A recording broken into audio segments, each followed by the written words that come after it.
চুয়াডাঙ্গার জীবননগরে মেয়াদোত্তীর্ণ ওষুধ ও রিএজেন্ট ব্যবহারের দায়ে একটি বেসরকারি নার্সিংহোমকে জরিমানা করেছে জাতীয় ভোক্তা অধিকার সংরক্ষণ অধিদপ্তর। সকালে জীবননগর উপজেলায় এই অভিযান চালানো হয়।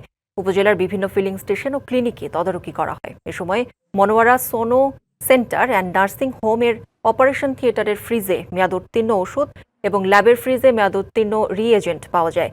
এই অপরাধে প্রতিষ্ঠানের মালিক মনোয়ারা খাতুনকে ৩০,০০০ টাকা জরিমানা করা হয়। একই সাথে জনস্বাস্থ্যের সুরক্ষায় পুনরায় এই ধরনের অনিয়মে না জড়াতে প্রতিষ্ঠানকে সতর্ক করা হয়েছে।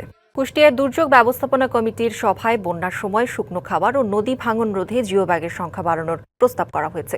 একই সাথে বজ্রপাত প্রতিরোধ ও জীবন বাঁচাতে শেড নির্মাণের পরামর্শ দেওয়া হয়। সকালে জেলা প্রশাসকের কার্যালয়ের হলরুমে জেলা দুর্যোগ ব্যবস্থাপনা কমিটির সভায় কুষ্টিয়ার দুটি উপজেলায় নদী ভাঙন, বন্যার সময় দ্রুত খাবার পৌঁছানো, নদী ভাঙন রোধে কার্যকর ব্যবস্থা নেওয়ার প্রস্তাব দেওয়া হয়।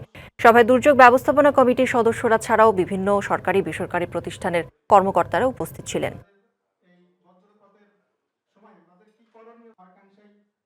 কালার এক্সপার্ট ডার্ক স্যাপ এবং মাইল্ড অন হ্যান্ডস টেকনোলজি সমৃদ্ধ অরিক্স অ্যাডভান্স ডিটারজেন্ট পাউডার আপনার লন্ড্রি এক্সপার্ট।